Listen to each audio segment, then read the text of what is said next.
hard on yourself and take every experience for like what it is. Like every experience, even if it's like not a positive one, it's all going to build you.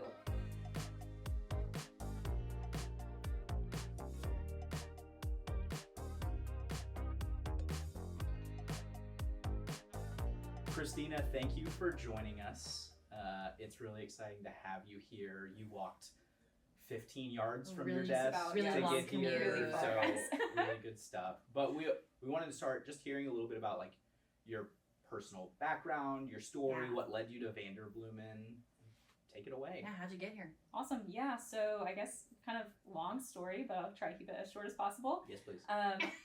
So I started as a teacher actually in public school. So I did 4 years of teaching, and then right after COVID transitioned into a kids director role at a local church, and went for one of our campuses, worked there for about a year, then moved over to a second campus that we had into a campus director role. So moved over there. It was a like actual brick and mortar campus, which was super nice because I was at a portable before that. You know, the thrills of being load out. Of the call. So fun. So it was fun to go to a brick and mortar. All we had to do was turn on lights. What a blessing. And then from there became the PM for one of our executive pastors. So I did that for a little bit. And then came over here to Vanderbloemen and started recruiting. PM project manager. Yes, sorry. PM is project manager. So it's project manager slash. Yeah, she said it really fast, and I was like, I think I know, but I'm gonna throw that out there. Thank you for the Prime clarification. Minister. Prime Minister. What did you choose? Yeah, wow. That's Your Majesty.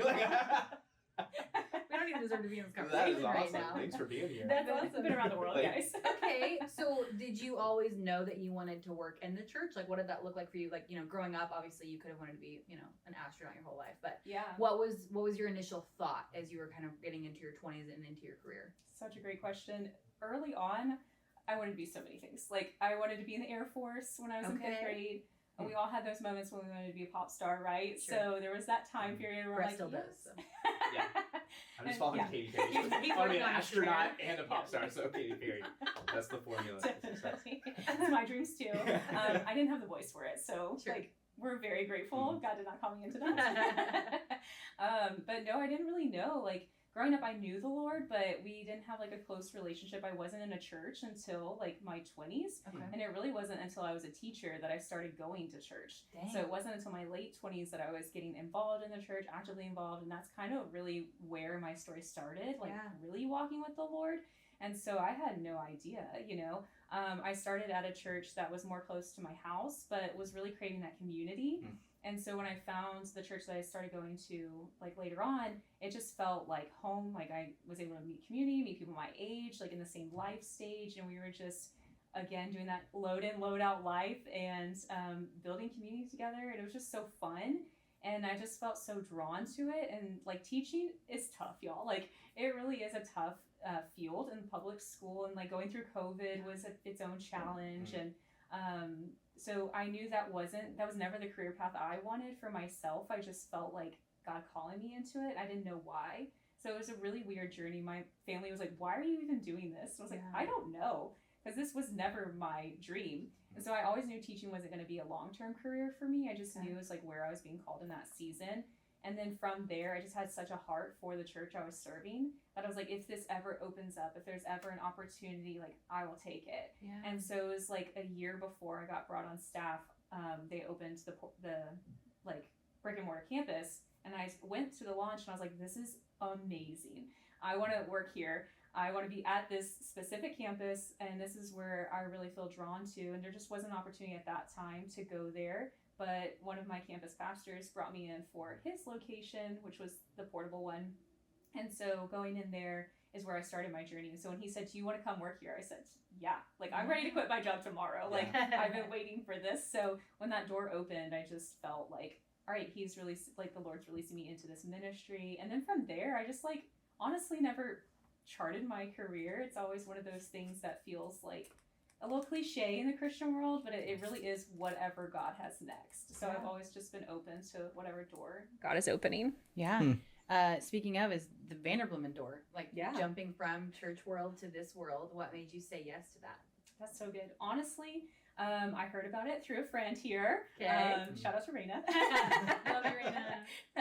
wherever you may be. Wherever you are. She's definitely not So behind the crazy. camera Not right right now. there. Yeah.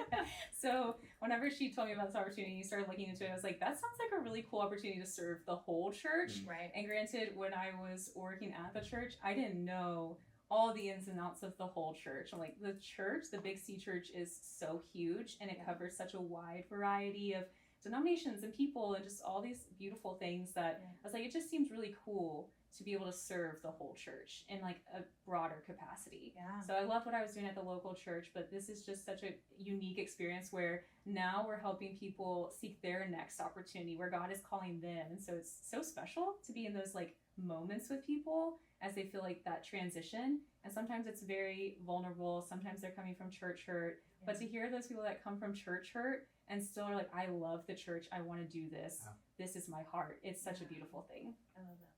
Yeah, that's so good. And you were hired as a recruiter, and now you are a senior executive search recruiter, right? Right.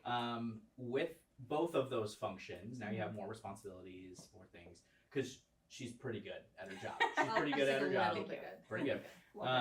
Always enjoy working with Christina, and when I say always, I mean we have one search together ever. That's it? Yeah. So far. But it's been really good. But it's a really good search. But you see so many resumes, and of course you were saying like, hey, we're serving the capital C Church, and sometimes that's even faith-based schools or faith-based organizations, and so you're seeing a wide range of resumes, but you see hundreds, thousands, millions, billions of resumes. We're getting there. I'm Baptist counting. We kind of round way. But you see a lot of resumes, and so that's why we wanted to talk to you specifically of thinking of our listeners who are starting in their career, or maybe they're in their first full-time job. And I love that you said like, I'm a teacher, but I know I'm not long-term for teaching. Making it 4 years is a long time in teaching, so kudos to you. That's like triple the amount if you made it there, yeah. But we might have some listeners that are teachers, and they're like, this is not my long-term fit, or hey, I said yes to this role at a church because I love the church, but I don't love this role. Yeah. And so a lot of people are starting off their career or looking to pivot in their career. And so we wanted to kind of glean from you of, as you've seen so many resumes, you've probably picked up trends of, here are some do's and don'ts. So have you seen some resume trends that you just say, maybe you should avoid this as you're putting your resume together, as you're dusting off your resume? Maybe don't do this. That'd be a good starter. Spill the resume tea. Don't do this. Wow, that is such a great question. I will say, like, there are some resumes that are super fun, super cute, and creative. And we love to see that. Like, visually, it looks super appealing. You have your photo or a nice header or what have you. But for us, like here at Vanderbloemen, we are manually looking at every single resume. So we see everything that comes in, you know.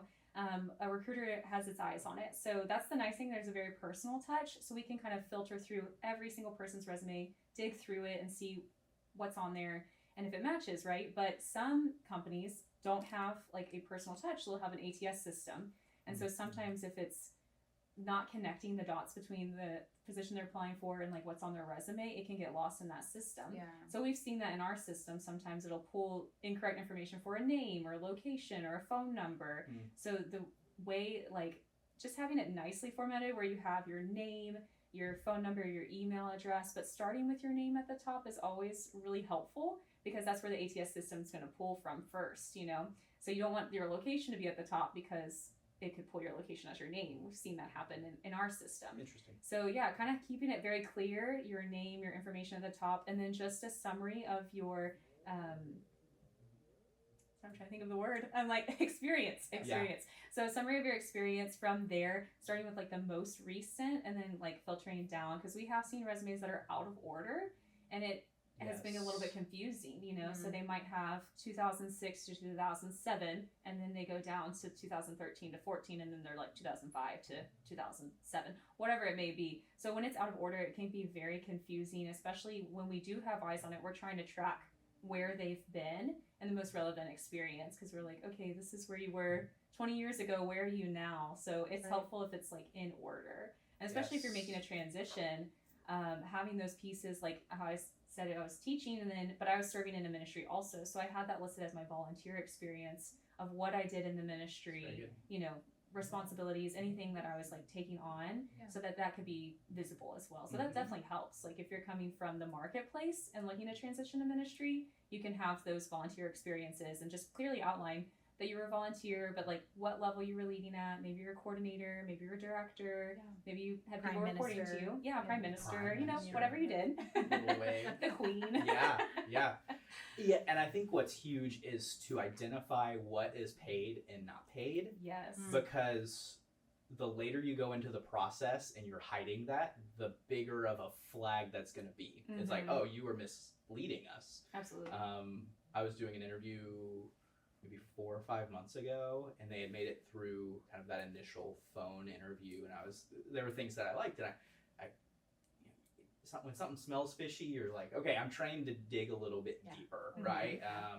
And so I kept digging, and it was like, of the 12 years of pastoral experience, it was like 11 and a half of those were volunteer, and they were like 4th chair, you know what I mean? And I was like, oh, well, that's a very different conversation. And it would have been really helpful if that was identified in the way you structure your resume. And that can get you into like a first interview, maybe even a second interview, but that's not likely going to get you a job if you're misleading and what is a volunteer. And almost won't get you a job if it is misleading, because then it's kind of frustrating. 100%. Definitely. As soon as I figured that, I was like, let me land the plane on this interview, because we're not moving forward. Totally fair. A huge question. I do answer the phone for Vanderbloemen, so I do get a lot of questions. The voice of Vanderbloemen. I know, don't freak out. But I answer a lot of questions for candidates that are calling, asking so many questions about their resume. A typical question is, depending on the job that they're applying for, do they need to tailor their resume to that job? Not a cover letter, but their resume. Do they need to tailor it to that job? Give us your opinion on that. Yeah, that's such a good perspective to have, because it depends on like what job you're applying for. Of course, if you're applying for a church role, a senior pastor, youth pastor, what have you, anything in the church is going to look a little bit different than anything in the marketplace. Right. So naturally, I would say they should look a little bit different. And then like we were talking about, if you're applying for a church role and you were that high level leader, definitely highlighting that volunteer experience, anything that you did, any responsibilities you took on, any ways you helped the church, helps us tremendously, especially if you're making a jump from one career to another. Right. You know, that's so valuable to us to be like, okay, this is where your heart is. We can see like, maybe you've been in the marketplace, you want to come into church, but I see you've been serving in church. That definitely helps us. But say you are looking for a fundraiser, then we typically look for people who have fundraised, how they've grown that, how they've generated revenue, any events that they've put on, anything that they've been a part of to help the organization just move forward. So I would say to tailor it a little bit to specific roles would be very helpful, specifically when you're looking at fundraising, because we're going to want to see like how much you've been able to help grow, even if it's just 25%, or if it's that sort of thing. Percentages are great, numbers are great. That helps us just see where you've been.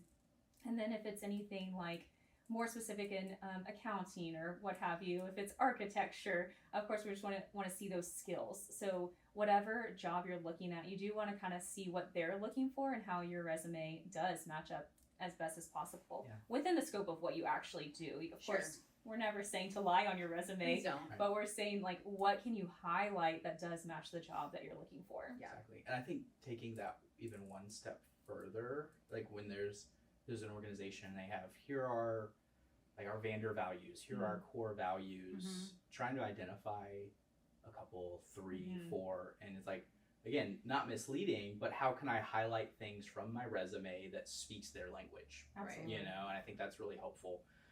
One thing that I've seen be a don't is when resumes just try and compile experience. Like I had one where it was, I have this many years of music ministry experience, and this many years of student ministry experience, and this of marketing and corporate or whatever. Yeah. But I didn't have actual roles in that resume. And so I was like, I don't even know where to begin with this. Right. Yeah. But they might be perfect. I just have no stinking clue by the way it was formatted. And I tend to think though, and maybe this is some cynicism on my side of things, but it's like, if you're trying so hard to tailor make your resume, I'm going like, what are you hiding? like when I'm saying like, oh, you've compiled all these things, is that a lot of short stints that you're trying to like spin? And so I'm already going, I'm interested, but there's already kind of a flag, you know? And so you had mentioned kind of trying to keep it within an order. And I think that's really important. Do you think there's a preference for which direction that order should be? That's so good.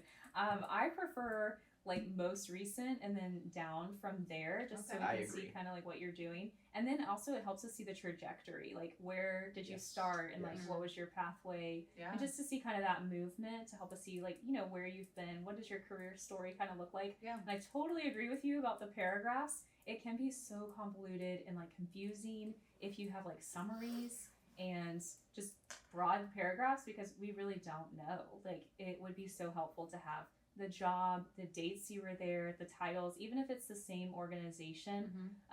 Like I told y'all when I was at the church, I had 3 different roles within the church, but like on my resume it says the church and then each role underneath it with like descriptions of what it is.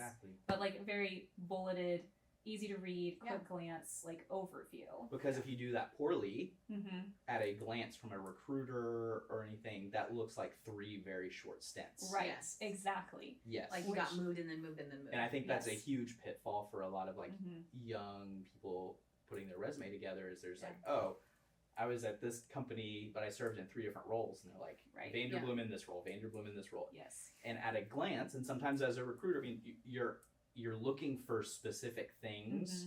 You've kind of crafted a lens of what's needed for a role.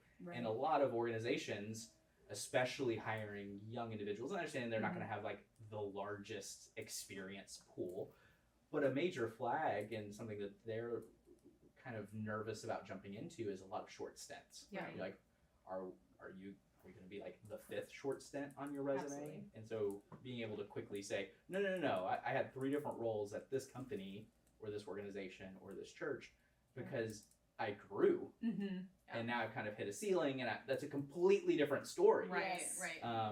And sometimes you miss that just based on how you format the resume. That's so key, because like you said, so many companies are like, short stints can mean, you know, within a year, like that's going to look a certain way to a company.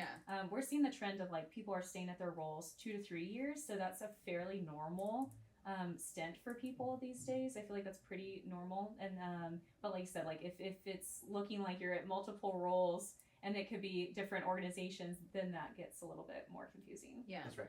Kind of in the same vein, so say you have been in your career for 40 years. Do you put things that you did in right out of college? Do you put that you worked at Pizza Hut in 1989? Or do you leave that one off the resume? Or do you, when you're young, say your only job has been Pizza Hut? I'm calling out my dad because he worked at Pizza Hut in 1989. But do you leave that on your resume? Like how, if you're Gen Z and you're just getting into the workforce, do you put things like that on there? Or do you just kind of like leave your skills, your qualifications, your degrees, depending on the job, the field that you want to go into? And then the other flip end of that is if you had a 40+ year career, how much do you include on your resume so it's not 8 pages long? I want to hear your thoughts, but I have a follow-up thought. Yeah, for sure. So I think with the 40 year, we'll start with that one. In my experience, personally, I don't have, like I did work at Baskin Robbins when I was in high school. And then I was a lifeguard, but like that's not on my resume because it isn't relevant to the roles that I'm doing.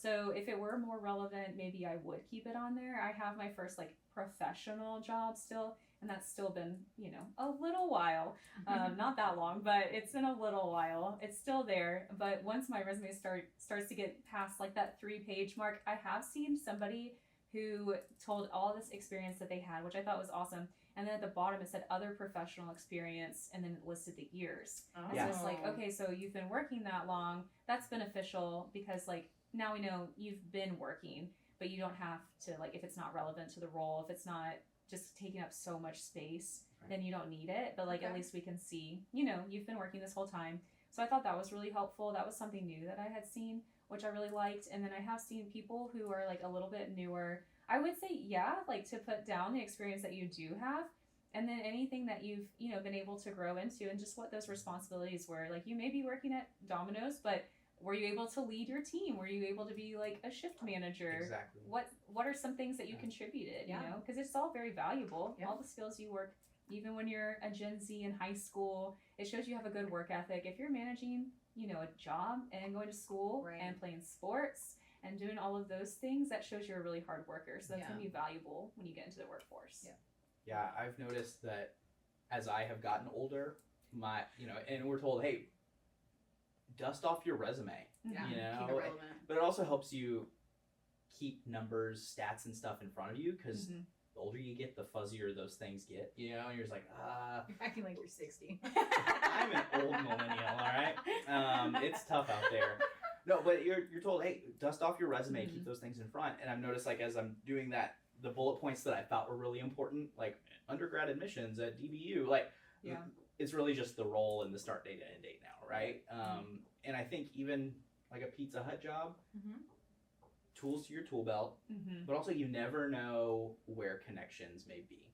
And so just overlooking that, because what if I'm like, listen, I love stuffed crust. Or maybe I had someone that in my family that worked at Pizza Hut. I don't know, like, never overthink it, never overlook, hey, maybe there's a connection here, but also tools to your tool belt. I like that. And I don't think that needs a half a page. I think the lesser experience or further out, kind of the bullet points shrink up. Yeah.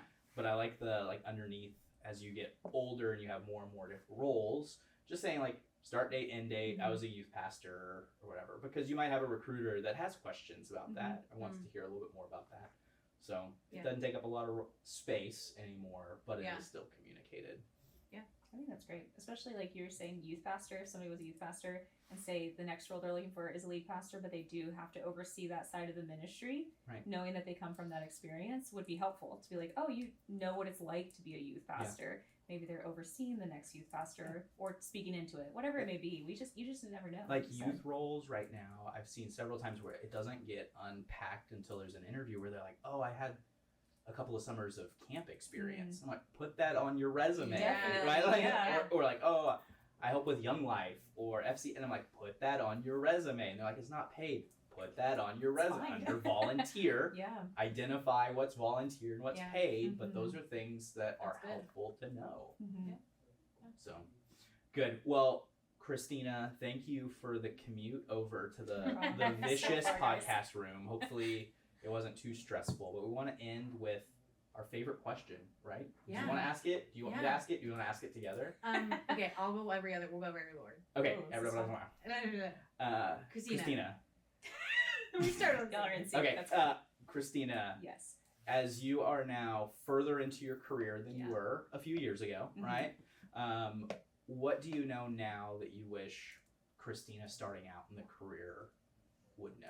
Like, what's something that I wish I would have known that when I was finishing up college and starting my career? Yeah. Man, that's so good. That's why we love this question. Yeah, that's great. That's right. I had, like, when I was younger, especially in college, I just was so adamant that I was going to get good grades and, like, my goal was to finish school. At the time, I wanted to be in the music industry as a producer. I was like, that's where I'm going. Didn't get there, but God had other plans. So I think, like, you're pretty much doing that. I mean, it's basically, like, here we are on a podcast. That's this right. is we're in a studio. Actually, yeah. But I would just say, like, don't be too hard on yourself, and take every experience for, like, what it is. Like, every experience, even if it's, like, not a positive one, it's all going to build you. And I'll say, like, one of the hardest things I ever had to learn going through challenging experiences, especially in the workplace, was that depending on how you go through it right now, you can either just, like, go through it or you can grow through it. And the way you face that challenge will be the way that you, like, see it in the future. And so one of my friends told me once when we were going through this really tough season is, like, he goes, I don't want to go through this test again. Like, I want to handle this so well that God doesn't have to present me with another challenge that looks just like this in the future.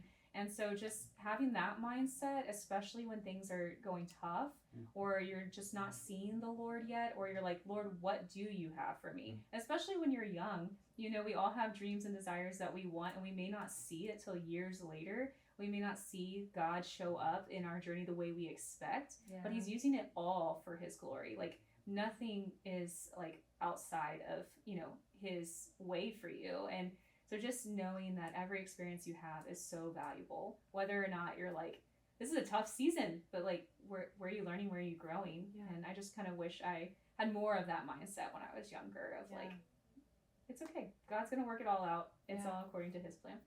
Yeah. Put that on your resume. All right. Get that tattooed.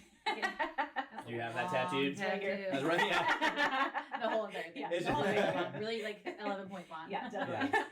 Well, Christina, thank you so much. Really enjoyed your perspective, getting to learn more about you, and just hear about all the things with resumes. So thanks for coming. Thanks, guys. Thank you so much for listening to this episode of A Higher Purpose, a Vanderbloemen podcast. We really enjoyed this conversation with one of our own Vanderbloemen employees, Christina. I hope that you guys loved it as well. As always, if you want to find our other episodes, you can go to ahigherpurposepodcast.com, and you can find us on all social platforms at A Higher Purpose Podcast. Thanks so much, and we'll see you next time.